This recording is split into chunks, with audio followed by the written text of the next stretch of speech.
Facts about the U.S. in 1902. Anthracite coal strike. In 1902, 150,000 coal miners in Pennsylvania went on strike, demanding a 20% wage increase, a reduction in daily work hours from 10 to 8, and formal recognition of their union.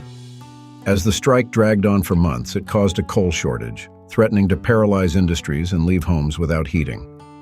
President Theodore Roosevelt stepped in, inviting both labor leaders and mine owners to the White House to negotiate. He sided more with the workers than previous presidents had, leading to a compromise. The miners received a 10% wage increase and a reduction in hours, though their union wasn't officially recognized. This event marked the first time the federal government acted as a neutral arbitrator in a labor dispute, reflecting Roosevelt's progressive approach. Facts about the U.S. in 1902. Newlands Reclamation Act. Signed into law by President Theodore Roosevelt on June 17, 1902, the Newlands Reclamation Act aimed to transform the arid western U.S. into fertile farmland. The law provided federal funding for the construction of irrigation projects, making agriculture possible in previously uninhabitable areas. The act led to the creation of the U.S. Reclamation Service, now the Bureau of Reclamation, which managed water resources and built dams and canals. This act had a long-lasting impact on the American West, spurring settlement and agricultural development, and it represented Roosevelt's commitment to conservation and efficient use of natural resources. Facts about the U.S. in 1902. Creation of the Bureau of Corporations. In 1902, President Roosevelt, continuing his efforts to regulate big business, established the Bureau of Corporations as part of the Department of Commerce and Labor. The Bureau was tasked with investigating and monitoring the activities of large corporations, particularly monopolies and trusts, to ensure they operated within the law. It had the authority to collect data on business practices and report findings to the government.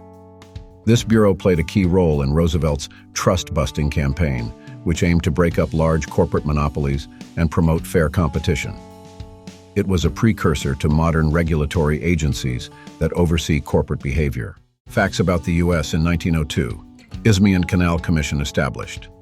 In 1902, the U.S. took a significant step toward building what would become the Panama Canal by establishing the Isthmian Canal Commission. The commission was created to oversee the construction of a canal across the Central American Isthmus, a project crucial for global trade as it would connect the Atlantic and Pacific Oceans. Initially, there was debate over whether to build the canal in Nicaragua or Panama, but the U.S. eventually chose Panama. The Commission's work laid the groundwork for the eventual start of the canal's construction in 1904 after securing control of the necessary land from Colombia, which then governed Panama. The Panama Canal would go on to become one of the most important shipping routes in the world, dramatically reducing travel time for maritime trade and strengthening U.S. economic and military influence in the region. Facts about the U.S. in 1902. Georges Méliès' film A Trip to the Moon premieres in U.S. French filmmaker Georges Méliès released his groundbreaking film A Trip to the Moon, Le Voyage dans la Lune, in 1902.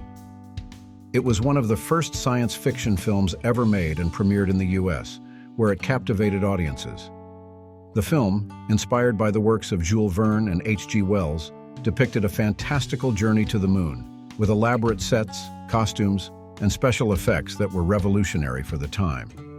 Its innovative use of stop-motion effects and creative storytelling marked a new era in cinema, influencing filmmakers and audiences in the U.S. and around the world. A Trip to the Moon helped shape early film culture, proving that movies could be used not just for documentaries or simple stories, but for imaginative, narrative-driven entertainment. Facts about the U.S. in 1902. Thomas Edison patents an improved battery. In 1902, Thomas Edison was granted a patent for an improved storage battery, designed primarily for electric vehicles. Although electric cars did not become widespread at the time due to the rise of gasoline-powered engines, Edison's work on batteries was crucial for future technological developments. His nickel-iron battery was more durable and had a longer life than earlier lead-acid batteries, making it ideal for use in heavy-duty applications such as transportation and industrial machinery. While Edison's vision of electric cars didn't materialize in his lifetime, his advancements in battery technology laid important groundwork for later innovations in energy storage, which would prove essential in fields such as telecommunications, renewable energy, and the eventual revival of electric vehicles in the 21st century. Facts about the U.S. in 1902. Assassination of former President William McKinley, 1901. While McKinley was assassinated in 1901, the consequences of his death carried over into 1902 as President Theodore Roosevelt solidified his leadership and shaped his administration. McKinley was shot by anarchist Leon Czolgosz in September 1901 and died days later. Roosevelt, his vice president, assumed the presidency, marking a shift toward more progressive policies. In 1902, Roosevelt began to assert his authority and pursue reforms in areas such as labor, corporate regulation, and conservation. McKinley's assassination not only shocked the nation, but also marked the end of an era of Republican conservatism, ushering in Roosevelt's era of progressive reform, which would profoundly shape U.S. domestic and foreign policy for years to come. Facts about the U.S. in 1902. Completion of the Flatiron Building in New York City. In 1902, the iconic Flatiron Building was completed in Manhattan, New York City. Designed by Daniel Burnham, it was one of the city's first skyscrapers and instantly became one of the most recognizable landmarks due to its distinctive triangular shape, which resembled a flat iron. The 22-story building was revolutionary in its use of steel frame construction, allowing it to rise higher than most buildings of the time. It became a symbol of New York's growth and modernity, reflecting the city's role as a booming center of commerce and industry. The Flatiron Building also played a significant role in the development of skyscraper architecture, setting the stage for New York City's vertical expansion in the 20th century. Facts about the U.S. in 1902. General Electric establishes research lab. In 1902, General Electric, GE, founded one of the first industrial research laboratories in Schenectady, New York.